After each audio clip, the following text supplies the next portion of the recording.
ये कहानी सच्ची घटनाओं पर आधारित है।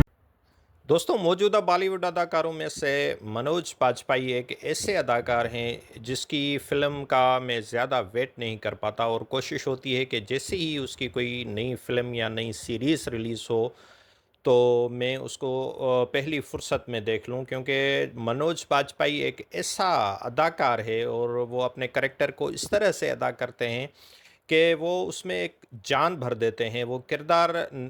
अदाकारी नहीं लगता, बल्कि एक रियल एक्सपीरियंस महसूस होता है, जिस तरह से वो अपनी रियल अदाकारी के ज़रिए जो है उसमें एक जान भर देते हैं। तो ऐसा ही मेरा तजुर्बा हुआ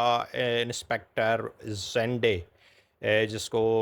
कभी-कभी वो जेंडे भी उतारते हैं और अपने-अपने जो है उसकी अलग तरह से उसकी अदायगी होती है, क्योंकि हर खित्ते की जो है, हर एरिया की लैंग्वेज में जो है उसमें फ़र्क होता है। बहरहाल ये 5 सितंबर को यानी कल फ़िल्म रिलीज़ हुई नेटफ्लिक्स पर और बहुत ही एक खूबसूरत फ़िल्म है। और इस फ़िल्म के आगाज़ में बताया गया है कि ये हकीकी वाक़यात पर मबनी फ़िल्म है, लेकिन उसको एक फ़ेयरी टेल के अंदाज़ में बयान किया गया है। एक ऐसी कहानी जो है तो हकीकी, लेकिन मालूम तस्वुराती होती है, क्योंकि इसके जो कैरेक्टर्स हैं, जिसमें जो मेन लीड जो कैरेक्टर है, जो मनोज बाजपेयी ने अदा किया है इंस्पेक्टर जेंडे का, ये एक ऐसे तफ्तीशी अफसर की कहानी है जिसने एक ख़तरनाक कातिल चार्ल्स जो है कॉल्स सोबराज, या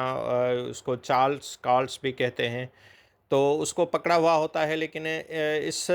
फ़िल्म में जो है उसकी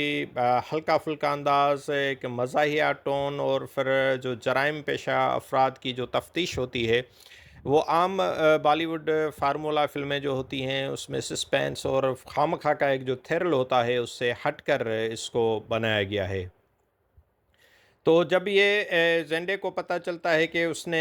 15 साल पहले जिस काल भोजराज को पकड़ा हुआ होता है, वो तिहाड़ जेल से भाग निकलता है,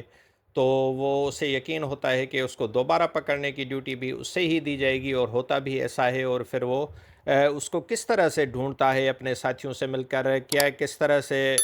जो उसका जो अंदाज़ है उसको पकड़ने का, उसकी तफ़्तीश करने का, उसको ट्रेस करने का, वो बताया गया है।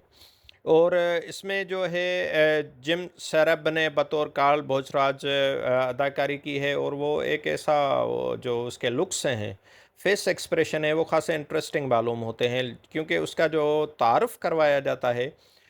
वो एक ख़तरनाक कातिल जो 32-33 कत्ल कर चुका होता है, और लेकिन उसके चेहरे पर एक सुकून होता है, उसके एक्सप्रेशंस पे कोई टेंशन, कोई ऐसी बात नहीं होती, बिल्कुल वो नॉर्मल अंदाज में बिहेव करता है हर चीज़ के लिए, और ऐसा महसूस होता है जैसे उसे किसी तरह की कोई सोच, कोई टेंशन नहीं, और आम अंदाज में वो चलता फिरता हमें नज़र आता है।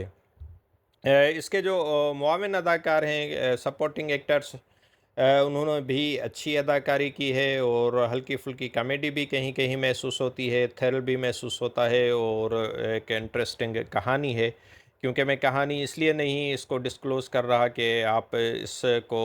ज़रूर देखें। और इस फ़िल्म पर जो रिव्यूज़ आए हैं, उनमें जो है क्वैमो ने इसको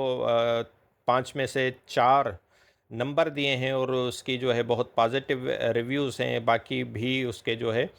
रिव्यूज़ जो हैं वो बहुत ही पॉजिटिव आ रहे हैं। एनडीटीवी ने इसको 3.5 स्टार्स दिए हैं, और इंडियन एक्सप्रेस ने जो है इसे 3 की रेटिंग दी है। और जो है इसमें मनोज बाजपेयी और जिम श्रब की अदाकारी, कहानी का जो हल्का-फुल्का अंदाज़ है, जिसमें सनसनी मज़ाह का जो इम्तज़ाज है, और हल्का-फुल्का थ्रिल है, सब अदाकारों ने बहुत ही खूबसूरत तरीके से इसमें अपनी अदाकारी को निभाया है। तो मेरी राय जो होगी कि इंस्पेक्टर ज़ेंडे एक ऐसी फ़िल्म है जिसको ज़रूर देखा जा सकता है, ज़रूर एन्जॉय किया जा सकता है, इससे एक लुत्फ़ लिया जा सकता है, क्योंकि आजकल जिस तरह की मार-धाड़ वाली और इस तरह की फ़िल्में बन रही हैं, उन सब में ये अलग तरह का एक एहसास दिलाती है, और एक पुरसुकून टाइप की इसको हम सस्पेंस, थ्रिल और मज़ाहिया फ़िल्म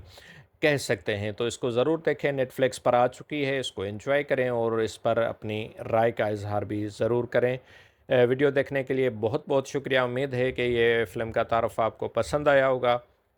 तो इस हवाले से ज़रूर अपनी राय का इज़हार कीजिएगा और अगर आप इस चैनल पर नए हैं, तो इसको सब्सक्राइब करना ना भूलिएगा। Thank you very much.